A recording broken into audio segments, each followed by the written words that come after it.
On est broyé autant qu'eux dans ce système, parce que les élèves, ils sont victimes aussi de ce système. Les élèves ne sont pas forcément tous très contents d'être dans une classe à 36 où personne n'a le temps vraiment de s'occuper d'eux. La vraie raison qui fait vraiment que j'ai décidé de partir, c'est que j'ai l'impression d'être en perte de sens de ce que je fais. J'ai l'impression que mon enseignement ne sert à rien, mon travail ne sert à rien. Et je pense que c'est plus un échec de l'éducation nationale qu'un échec de ta part. Bonjour tout le monde, aujourd'hui je suis avec Tiffany, ici présente.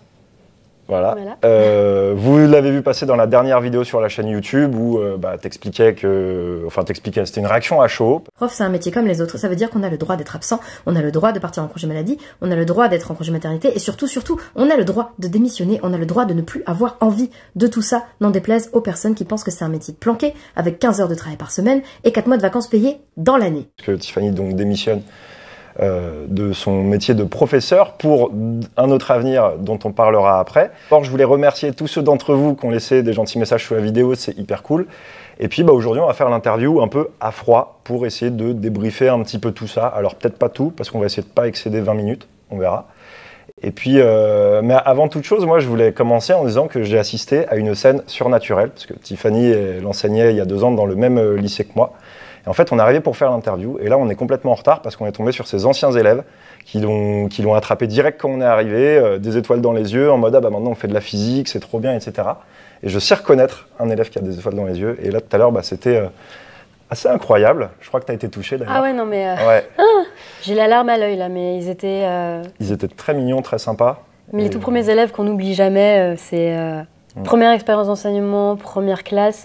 Ces premiers petits poussins, et là, je les revois 2 ans après, ils sont en terminale maintenant. Et quasiment tous faisaient de la physique. Quasiment tous faisaient de la physique, et même ceux qui n'étaient pas forcément fans de la matière me disaient au moins je les cours avec vous, j'ai bien aimé, même si la physique-chimie, j'aime pas ça. Et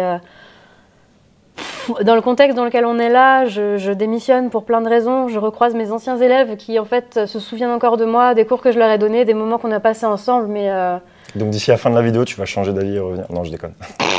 Bon, elle va pas abuser quand même non plus. Voilà, si tous mes élèves avaient pu être comme eux, je serais sûrement encore là, mais... Mais c'était touchant en tout cas, moi, d'assister à ça, vraiment. Et donc, en tout cas, ça valide que tu as touché les élèves dans le bon sens du terme, parce qu'on en a croisé 8. Et les 8, ils lui couraient après, littéralement. Donc, je pense pas que tu sois une tortionnaire ou autre, même si, des fois, il peut y avoir des paroles qui sont crues pour des bonnes raisons, d'après moi. Et donc, c'est peut-être ça qu'on va débriefer aujourd'hui. Ouais, c'est parti. Je commence avec une question. Vas-y. Je sors mon petit... C'est professionnel. C'est Guinness, oui. J'ai des actions. C'est professionnel. Non, en vrai, j'ai pas de questions dans l'ordre. C'est plutôt un petit bordel. La première question que je voulais te poser, c'est quand tu as démarré en tant que prof, pourquoi tu as démarré? Tu t'attendais à quoi? C'était quoi ta motivation, ton objectif en tant que professeur de physique-chimie? Alors, quand j'ai démarré, il faut savoir que prof, ça a pas... Enfin, c'est quelque chose que j'avais réfléchi, c'était un projet professionnel auquel j'avais déjà pensé au lycée, où je me disais, ah tiens, être prof, ça peut être sympa. J'avais eu des bonnes expériences avec mes propres enseignants, et je m'étais dit que c'était quelque chose de bien, en fait, de partager ce qu'on savait pour justement, en fait, aider les autres à progresser, à se trouver. Et j'avais gardé cette direction-là pendant toutes mes études. Un jour, je serai devant les élèves, un jour, je serai prof, je vais rendre ce qu'on m'a donné, c'est-à-dire partager l'intérêt d'une matière à d'autres élèves, leur apprendre des trucs, et puis potentiellement les petits à côté aussi. Il y avait aussi ça qui me plaisait beaucoup, parce qu'à la base, j'avais bien envie d'enseigner les maths, mais la physique-chimie, ça m'a plus parlé, et au final, je me suis rendu compte que... C'est marrant, moi aussi. Ah ouais? Tu sais que j'étais matheux à la base. Pareil, matheuse, donc ouais, toujours bien les maths, la logique et tout, alors que je suis pas quelqu'un de très organisé ou même de très rigoureuse, mais les maths, ça a toujours été quelque chose que j'aimais beaucoup. Mais il y avait dans la physique-chimie, en particulier dans la chimie, puisque je suis chimiste du coup de formation, quelque chose d'un peu plus... qui me parlait un peu plus, peut-être le côté expérimental, je sais pas. Mais tous les à côté du métier de prof, je m'étais dit que ce serait bien pour moi, comme dit, Tu veux dire les vacances, la bonne paye Oui, voilà, exactement, oui. Les vacances, qu'est-ce qu'on se marre, la bonne paye, oui, la ouf. Nous avons trop de trucs à dire là-dessus. Mais oui, du coup, on aura peut-être l'occasion d'en parler. Et donc, donc si je résume, c'était vraiment l'envie de partager, de transmettre la physique-chimie, donc d'ouvrir, de faire aimer les sciences. Oui, c'est ça, ouvrir le champ des possibles. Ok. Et la réalité du terrain? Est-ce que ça concordait avec ces objectifs-là? Dans un premier temps, oui, puisque ma première expérience du coup dans ce lycée ici, ça s'était bien passé. J'étais sur un remplacement à temps plein et j'avais j'avais 2 niveaux. Je me permets juste, ici, donc on est au lycée Fermat à Toulouse. C'est pas pour citer le lycée, c'est juste que vous sachiez qu'on est quand même dans un lycée où je pense qu'au niveau du public, on est favorisé, Oui. qu'il y a des élèves qui vont être travailleurs, investis, etc. Donc par rapport, on est un peu au-dessus du lycée moyen en termes de confort, faut savoir. Et donc, mais après, du coup, tu as été amené à bouger.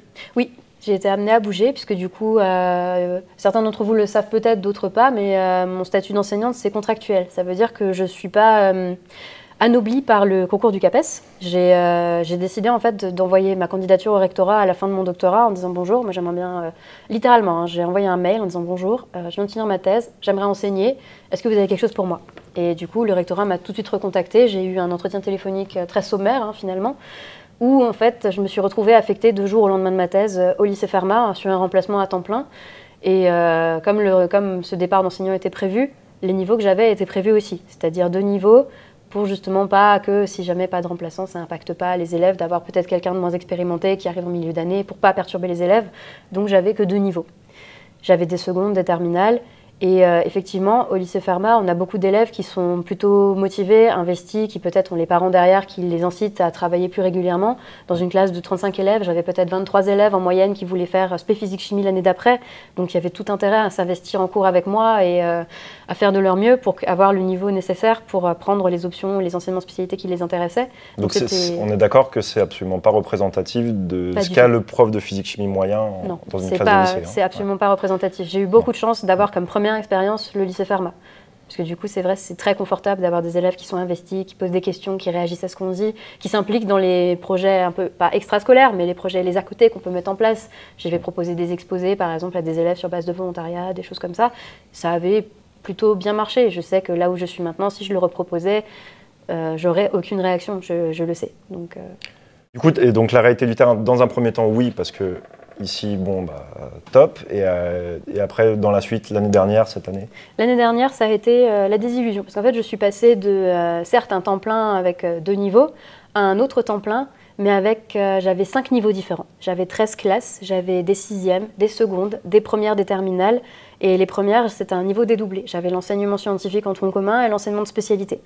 Ça fait que finalement, sur les cours que j'avais, puisque les cours de terminale que j'avais n'étaient pas forcément très, voilà, terminale enseignement scientifique, donc j'ai repris tous mes cours. Enfin, j'ai repris tous mes cours de seconde, parce que c'était des premiers cours, il fallait que je les retravaille.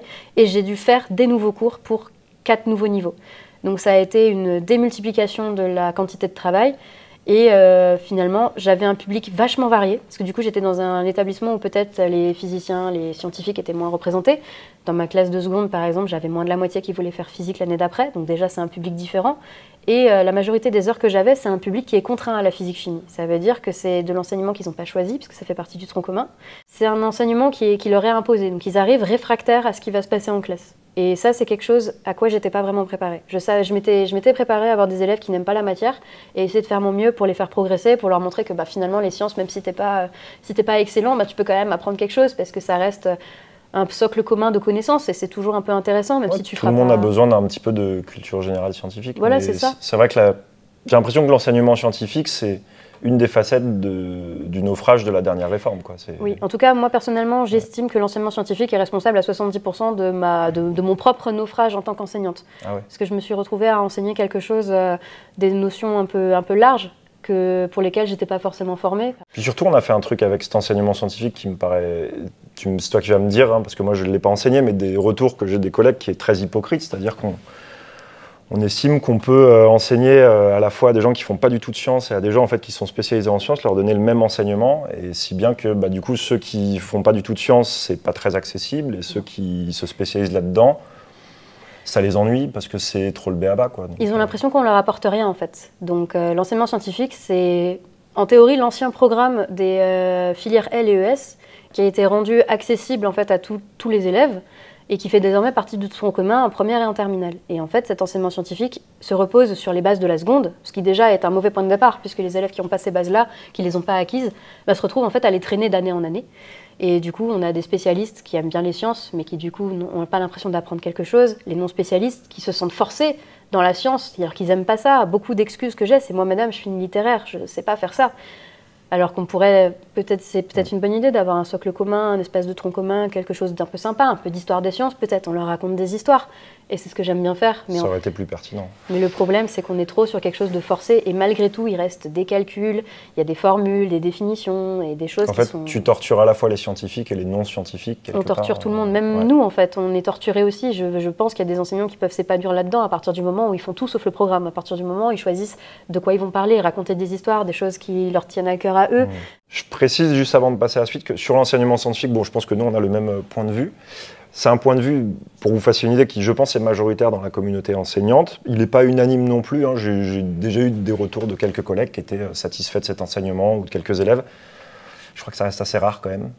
Bon, voilà. Peut-être que les collègues voudront réagir en commentaire de cette vidéo pour dire ce qu'il en est, mais c'est vrai que moi je le vois pas d'un très bon œil. Qu'est-ce qui est à l'origine de ton choix de démissionner du coup? Parce que moi je sais que tu es une super prof. Je l'ai vu dans les yeux de tes élèves que tu as eu une bonne influence sur eux. Et ils ont choisi physique-chimie, donc clairement, tu as bien fait ton taf, je pense. J'espère. Ouais, mais c'est pas ça qui fait qu'on reste dans un métier, c'est pas que ça. Et je voudrais que tu essaies de nous expliquer le plus clairement possible, qu'est-ce qui justifie aujourd'hui ton choix?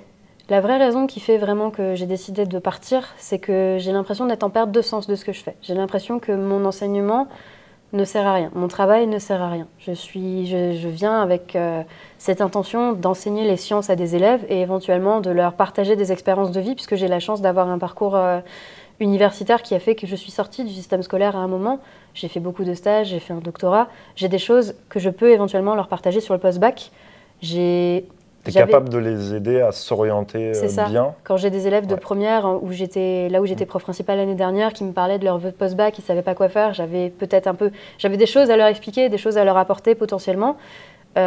Comme dit, pas que l'intérêt de la matière, j'avais d'autres choses que j'avais envie de leur apporter, essayer de les soutenir parce que le lycée c'est pas facile, surtout en plus on regarde en ce moment, peut-être que l'école pour beaucoup d'élèves ça devient anxiogène, il suffit de regarder l'actualité pour s'en rendre compte, mais en tout cas on essaye de faire en sorte que l'école ce soit un endroit sain et sécuritaire pour les élèves et on se rend compte qu'on a du mal à faire ça, il y a qu'à voir les problématiques de harcèlement scolaire et toutes ces choses-là et j'aurais beaucoup aimé faire quelque chose pour les élèves à ce moment-là, essayer peut-être de les aider à combattre ces situations-là, sauf que finalement je me rends compte que leur apprendre la physique-chimie, c'est bien, mais s'ils n'en ont pas envie, mon travail à moi ne sert plus à rien.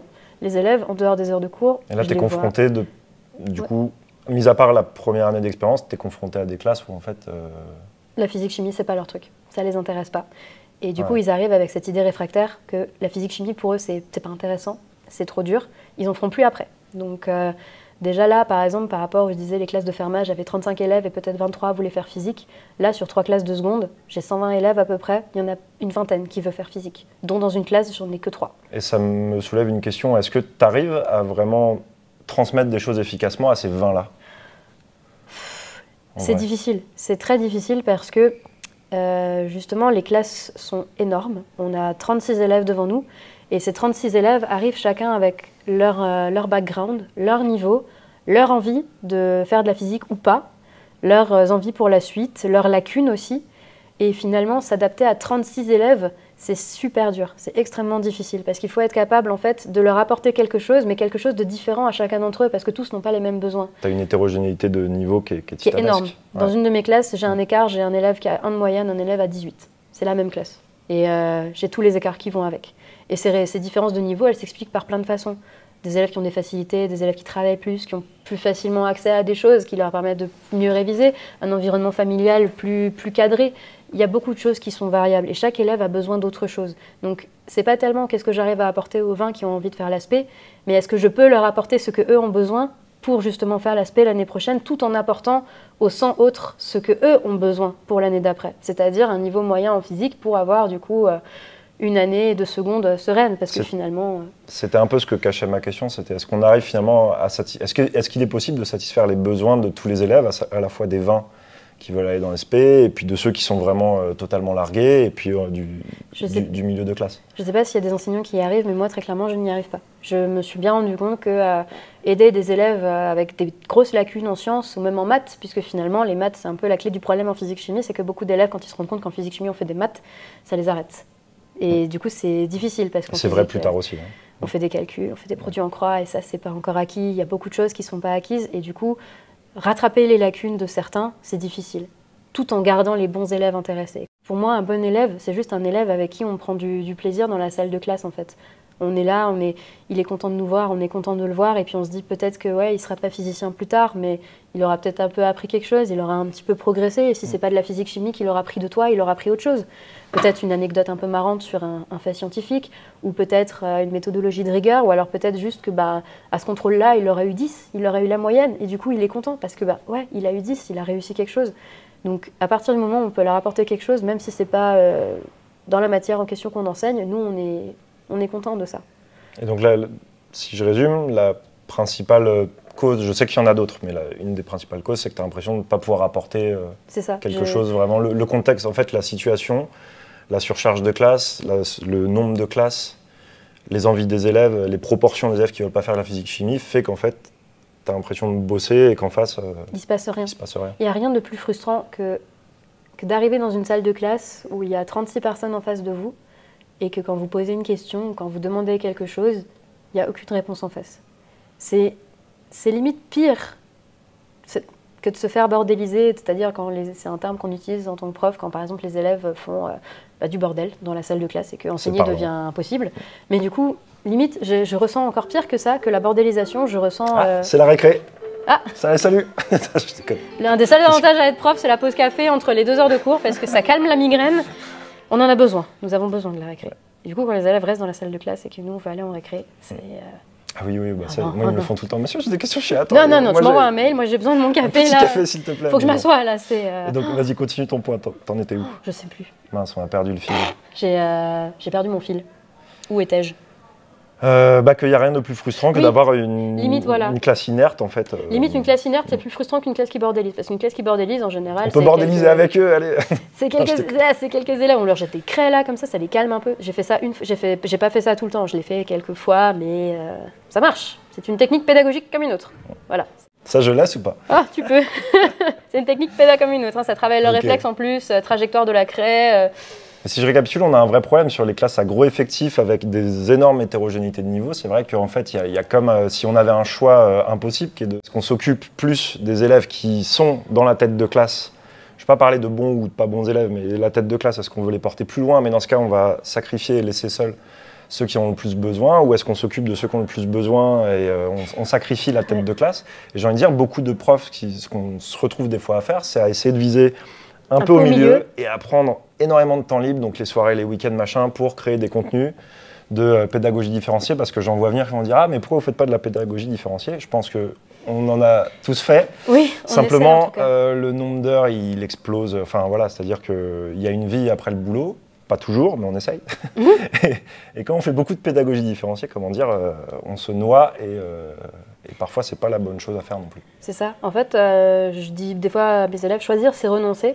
Et là, on est complètement dedans. Quand on doit choisir une catégorie d'élèves avec laquelle on va passer un peu plus de temps, c'est au détriment d'une autre. Donc à ce moment-là, vraiment, on est dans ce cas-là. Ouais. C'est extrêmement compliqué. T'es triste de partir? Oui. Franchement, oui. Il faut se dire que ça fait 8 ans que mon projet, c'est enseigner. Parce que je savais que j'avais l'impression de rien vouloir faire d'autre. Pourtant, j'ai eu des opportunités. Je suis partie en Erasmus, j'ai fait plein de labos différents, j'ai eu la chance de faire un doctorat. J'ai vu plein de choses, je suis partie en congrès à l'étranger. J'aurais pu rester dans ce milieu-là qui finalement me plaisait aussi. Mais j'avais l'impression que rien pouvait me détourner de cette route-là, que j'allais passer mon CAPES, enseigner, faire ça pendant 40 ans et que peut-être, ouais, si je pouvais aider un élève sur une classe de 35, ça me suffirait. Qu'en fait, la relation que j'allais avoir avec eux allait me suffire. Et je me suis rendu compte qu'en fait, c'était pas le cas. Parce qu'on ne peut pas tout justifier juste parce que les élèves sont là et qu'ils ont besoin de nous. C'est trop lourd à porter, c'est trop de choses qu'on demande à une catégorie socio-professionnelle, à notre catégorie à nous, les profs. C'est trop de choses qu'on nous demande, limite qu'on nous impose parce que c'est notre métier, on l'a choisi et qu'il y a les élèves. Et souvent, on se l'impose tout seul aussi. Enfin, je suis d'accord avec ce que tu dis, hein, mais souvent, on a aussi cette tendance, et d'ailleurs, souvent, nos employeurs se reposent beaucoup là-dessus. La conscience professionnelle, l'empathie pour les élèves qui fait que des fois, on va faire plein d'heures gratuites, des surveillances le week-end, des machins, des trucs qui ne sont pas notre boulot. Aller bosser malade, comme je te racontais tout à l'heure, alors que j'aurais dû aller aux urgences, mais bref. Et il y a aussi des choses qu'on s'inflige, mais du coup, on attend de nous qu'on les fasse, et effectivement, si on ne les fait pas, alors on reçoit des critiques. C'est ça. Et puis finalement, mais parfois, il faut se préserver aussi. C'est dur à faire. C'est dur en fait de ne pas se rejeter la faute dessus quand quelque chose ne va pas comme on veut, quand on passe une heure de cours qui se passe mal, quand on se rend compte qu'on avait prévu de faire pas grand-chose. On se dit on a 1 heure, on essaie d'être efficace, on fait 3 exos, une notion de cours, et après on commence de nouveau d'autres choses, éventuellement que les élèves terminent chez eux ou quoi, et qu'on se rend compte qu'on n'en fait pas la moitié. C'est hyper frustrant, donc c'est difficile. Et en fait, quoi qu'on fasse, qu'on y arrive ou qu'on n'y arrive pas, on dirait que quelle que soit la manière dont le cours se déroule, ça va être de notre faute. S'il se déroule bien, bah, c'est normal. On a fait notre travail comme on attend de nous qu'on fasse notre travail. Mais quand le cours se déroule mal, c'est de notre faute. On est responsable en fait des lacunes du système. Tout en fait retombe sur les profs. Quoi qu'il arrive, on est responsable de quelque chose. Il y a encore quelques jours, j'étais pas trop d'accord quand tu m'avais dit ça, et c'est vrai que j'ai été voir un peu ce que les gens écrivent des fois sur les réseaux. Ouais. Et t'as raison. C'est triste, hein, mais... Il y a encore trop Ouais, si t'as un vrai problème, effectivement, quelqu'un qui décède et tu dois aller à l'enterrement et t'es pas là, ça peut causer des soucis, quoi. Ça peut causer des soucis. Ouais. C'est incroyable, hein. Bref, oui. Et si on passait sur les choses un peu positives? Ouf. Ah, bah tiens, on y retourne. C'est une très belle sonnerie, j'aime bien. T'as vu, ils ont changé, Ouais, nous on a Mercredi Addams en ce moment, on a la musique de la famille Addams là qui... Je trouve que c'est un peu dans le thème. Ça se voit, je pense que vous l'avez senti si vous avez écouté, regardé Tiffany, que tu as quand même la vocation, c'est-à-dire que le métier ne te convient plus, c'est les conditions qui font ça. Qu'on soit d'accord hein, sur le discours, à aucun moment on dit c'est la faute des élèves, à aucun moment elle dit c'est la faute des élèves, mais c'est simplement, il y a un contexte qui favorise tout ce que tu viens de raconter. Et il y a quand même eu des beaux moments, moi j'ai vu par exemple tout à l'heure, mais j'aimerais bien que tu nous racontes, je sais pas, soit une anecdote qui t'a marqué, mais dans le sens positif, quelque chose que tu as kiffé dans les années où tu as enseigné, soit une partie du métier vraiment qui te plaît, un truc cool, parce que je sais que tu repars aussi avec des beaux souvenirs. Ah oui, là, ouais. Typiquement, les souvenirs que j'ai avec les élèves qu'on a croisés tout à l'heure, c'est des souvenirs, c'est des choses que j'oublierai jamais. C'était mes premiers élèves, mes premières classes. Je suis arrivée là avec la fleur au fusil. Elle a joué à Mario Kart avec eux. Mais... je les ai rétamés, pas tous, hein, mais... Ouais. Pas tous, mais c'était un grand moment. Je pense que c'est ça qui nourrit effectivement la profession. Et quand il n'y a pas ça, parce que l'interaction ne passe plus... C'est ça, et en fait, finalement, on tombe dans un espèce de cercle vicieux parce que nous, l'interaction, elle ne passe plus, du coup, ça nous frustre, ça nous agace, on devient aigri, les élèves le sentent, et au final, on est broyé autant qu'eux dans ce système, parce que les élèves, ils sont victimes aussi de ce système. Les élèves ne sont pas forcément tous très contents d'être dans une classe à 36 où personne n'a le temps vraiment de s'occuper d'eux. Et pourtant, ils sont pas non plus contents d'avoir forcément des très très longues journées de cours. Ça aussi, c'est beaucoup revenu. Les journées de cours, elles sont longues. Ils ont beaucoup d'emploi du temps à trous. Ils ont des programmes où on leur fait apprendre des choses où ils sont eux aussi, j'ai l'impression, en perte de sens de ce qu'on leur propose à l'école. C'est-à-dire qu'à la base, c'est quand même une chance d'aller à l'école. Oui. Et c'est vrai que dans certains établissements, parce que je ne vais pas mettre tout le monde dans le même sac, mais les conditions sont telles, et puis les réformes, les programmes, les machins, que... on en oublie, pour certains, la chance que c'était, quoi. C'est ça. On est tellement pris par ce programme qu'on doit finir pour être sûr que les élèves n'aient pas de lacunes l'année d'après, qu'au final, on devrait peut-être passer plus de temps sur certains chapitres qui sont un peu plus durs. Peut-être passer moins de temps sur d'autres, mais du coup, à ce moment-là, on reste dans une dynamique d'échange. On est repassé sur un truc négatif. Ah ouais, non, c'est... ce que moi, j'aime bien aussi, c'est quand on digresse des cours, en vrai. Ça, c'est quelque chose de très agréable. Quand on est en train de parler de quelque chose et que finalement, on se retrouve à digresser sur quelque chose qui n'a pas forcément un lien direct, mais un lien quand même. Quand on se retrouve en fait à juste s'asseoir sur son bureau et discuter un peu avec les élèves de notions et d'autres, ça permet de raconter des histoires. Et peut-être on leur montre des vidéos, on leur montre des documents. Et il n'y a rien de mieux qu'en fait de voir que ça suscite une réaction chez eux en fait quand on leur montre ces choses-là. Et ça, c'est quelque chose... Donc de la culture générale scientifique, mais bien faite. Pas faite. Comme dans l'enseignement scientifique. Voilà, c'est l'enseignement scientifique. Okay. Et sur ça, c'est super agréable. Je me rappelle, là, typiquement, mes élèves de seconde, ceux qu'on a vus tout à l'heure, j'essaye d'utiliser des métaphores un peu... J'ai des métaphores très, très hasardeuses pour beaucoup des choses que je fais, donc voilà. Mais en général, ça marche. Et par exemple, comme dit, avec eux, moi, je commençais à leur parler de paires d'électrons. Je leur parlais de ça comme si c'était des paires de chaussettes. Le coup des chaussettes, ils s'en rappelaient. C'est ça. 2 ans après, ils s'en souviennent. Voilà, Moi, je vais te la piquer d'ailleurs, comme j'ai dit. Mais elle est très très bien cette métaphore, là, je m'en rends compte après coup. Et en fait, juste sortir ça comme ça, les électrons, c'est des chaussettes. Ça les attrape. Genre, qu'est-ce qu'elle dit? Pourquoi elle nous dit ça? Enfin, qu'ils soient bons ou pas en physique, c'est une histoire marrante à raconter. Des histoires de comment on a découvert un truc, les trucs un peu hasardeux. La découverte des micro-ondes, par exemple, tu racontes la fameuse histoire du type qui a laissé son sandwich à côté de son appareil et qui s'est rendu compte que les micro-ondes, ça réchauffait les trucs. C'est des histoires un peu marrantes. Ou la pénicilline, un type qui a laissé On raconte ça comme ça, un type qui a laissé comme ça sa boîte de pétri dans un coin. C'est la sérendipité quand on fait ses découvertes par hasard. Ouais, c'est un beau mot ça. Pour finir, ouais, sérendipité ça s'appelle. J'ai des petites questions à te poser, mais on va dire c'est une phrase pour répondre. Tu as le droit de réfléchir. Mais... Ok. En une phrase, ou deux max, parce qu'on m'a demandé de te poser la question, quel conseil tu donnerais à un prof qui débute? Un cadre. Mettre un cadre qui soit juste, qui soit rigoureux et qui puisse être tenu à l'année. Les élèves ont besoin de ça. Je suis d'accord. Alors attention, ça ne veut pas dire qu'on est à l'armée, hein, mais il faut effectivement, moi j'ai toujours dit, de la fermeté et de la justesse, mais pas de la rigidité. Voilà. Ok, super. Est-ce que tu as un... Bon, c'est vrai que j'ai dit tout à l'heure, les messages ignobles, je te montrerai après, mais je sais que tu en as vu sur les profs. Depuis qu'il y a eu sa vidéo, j'ai été regarder, je vais arrêter les réseaux sociaux un temps. Parce qu'il y a de quoi perdre de l'espoir. Grave. En une phrase, un message pour les haters des profs? Venez, la porte est ouverte, il y a tellement de place, je pars. Ma place, je vous la donne. Je vous donne mes vacances, je vous donne ma très très haute paye pour mes 15 heures de travail hebdomadaire. Il n'y a pas de problème, je vous en prie. Je vous donne l'adresse de mon rectorat à Toulouse, il n'y a pas de problème. On manque de profs, donc effectivement, venez tester. Venez, en plus on peut être prof avec pas grand-chose, donc franchement c'est une occasion à pas, c'est une occasion à pas laisser passer, comme on dit. C'est facile. Et j'ai une question, celle-là, elle est vraiment pour moi, parce que t'es pratiquante d'arts martiaux aussi. Oui. Ceinture noire de karaté. Oui, depuis peu. Voilà, ceinture noire de kung-fu, tu vois, on va faire Japon versus Chine. Et donc je voulais savoir, est-ce que ça, par rapport, alors c'est bizarre de demander ça alors que tu es en train de démissionner, mais quand même par rapport au métier de prof, par rapport à ton interaction avec les élèves, ou par rapport même à ton futur scientifique, est-ce que les arts martiaux, ça t'a apporté quelque chose? En vrai, bizarrement, à chaque fois que je suis en cours d'arts martiaux, en fait, j'essaye de prendre un peu note de comment mon sensei de karaté fait ses cours, sachant qu'en plus, il est lui-même enseignant à côté. Donc en fait, j'essaye de retrouver des éléments dans sa pédagogie d'enseignant d'arts martiaux, des choses que je pourrais appliquer à ma propre pédagogie, et genre notamment, typiquement, le cadre. En arts martiaux, on a un cadre, on a par exemple, on pourrait appeler ça un uniforme, pour le karaté c'est le kimono, je sais pas comment on appelle ça. Sinon, on a un kimono, mais on est plus bas de kimono, t-shirt noir, enfin bref, voilà. c'est un en peu... tout cas, mais il y a une tenue. Voilà, il y a une tenue.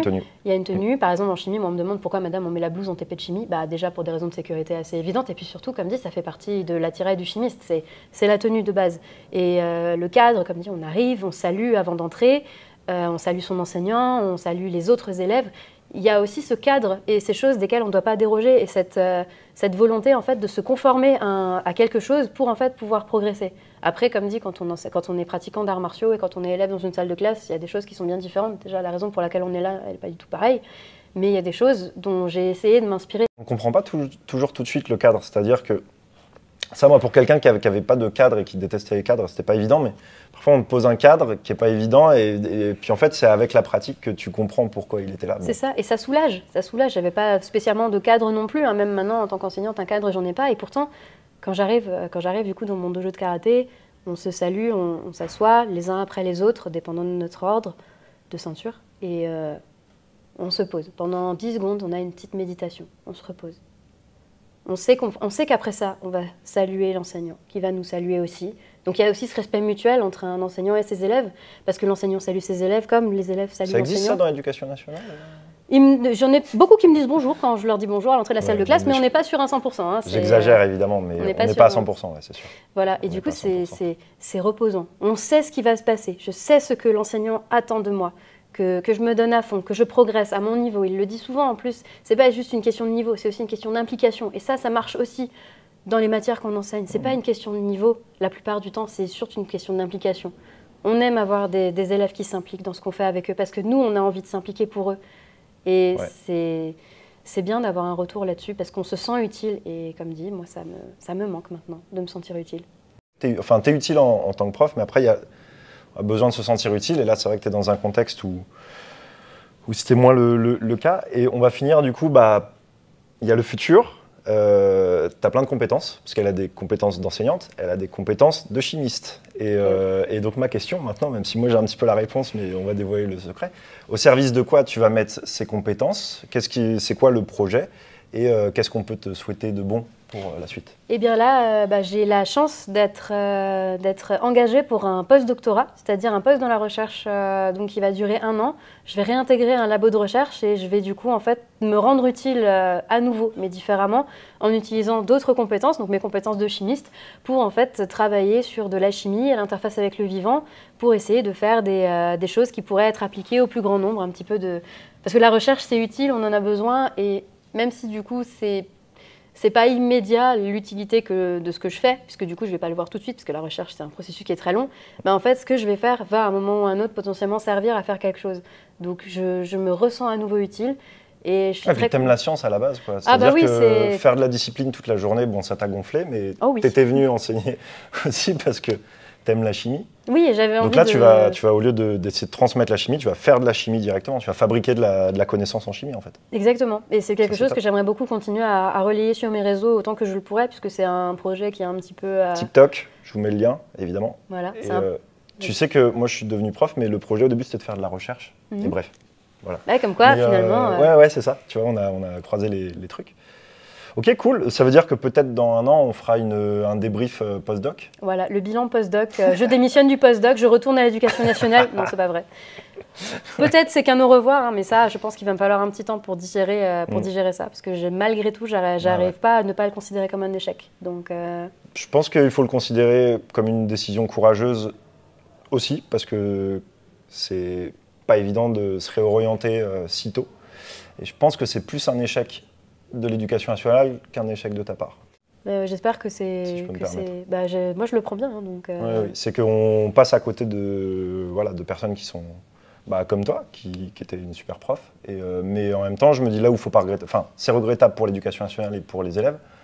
Là où c'est pas regrettable, c'est que toi, tes compétences, tu vas les mettre au service d'autres choses là où c'est peut-être plus utile finalement. C'est ce que j'espère en tout cas. Donc après, s'il faut me souhaiter quelque chose pour la suite, c'est que cette voie-là me convienne et que je vais retrouver un peu de sens à ce que je fais et que finalement, en fait, ce parcours un peu que je pensais en fait hasardeux, puisque j'ai tourné autour de la volonté de faire prof pendant mes études, qu'au final, en fait, c'est un espèce de chemin qui était tracé pour moi parce que le métier de prof est peut-être pas fait pour moi. Je suis sûr que ça t'aura apporté quand même des choses. J'ai quand même eu l'impression d'avoir été un peu utile à un moment donné, et si j'ai pu, ne serait-ce que l'espace d'un instant, leur donner l'impression qu'ils étaient très bien pour ce qu'ils étaient, indépendamment de leur niveau ou quoi, que c'était, comme dit, des élèves qui méritaient qu'on s'intéresse à eux, j'aurais quand même l'impression d'avoir un peu gagné quelque part. Même si j'estime pas avoir la force d'être la personne qui va m'engager pour eux, pour du coup plein de raisons comme celles qu'on a évoquées. J'estime pas avoir ces épaules-là pour assumer tout ça. Donc je m'en vais. Merci beaucoup pour ton témoignage. Et bien de rien, j'espère que ça en aura aidé quelques-uns.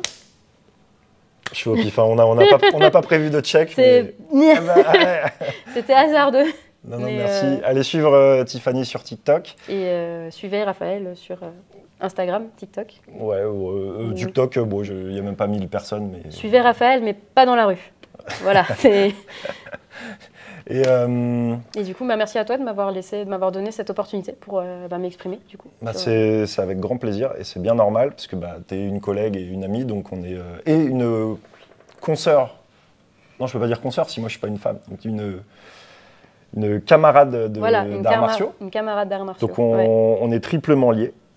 Et du coup, c'est bien la moindre des choses. Et je voulais aussi vous dire. Ça fait un moment qu'en fait, j'envisageais aussi de faire des vidéos un petit peu plus autour de l'éducation, autour des enseignants, donner la parole plus souvent à des professeurs, à des instituts, à des chercheurs, etc. Là, ça, c'était pas du tout prévu parce que Tiffany, ce qui s'est passé, c'est tout récent. Un truc à chaud. Donc du coup, c'est toi qui en fait la première vidéo, je m'étais dit je ferais ça, je sais pas quand, et il se trouve que c'est avec toi. Mais si ces thématiques vous intéressent, qu'on parle plus des profs, qu'on parle plus, enfin, c'est pas moi qui vais parler des profs, c'est les profs qui vont parler du ressenti, soit du terrain, soit je change de terrain. Mais bon, en tout cas, si ça vous intéresse, faites-le savoir dans les commentaires. Il y a beaucoup d'autres personnes que je pourrais inviter pour parler de plein de choses autour de l'éducation. Quant à vous, prenez soin de vous, faites ce que vous aimez, c'est important. Si jamais ce n'est pas à hauteur de vos attentes, comme Tiffany, ayez le courage de prendre les bonnes décisions. Et moi, je vous dis à bientôt au labo.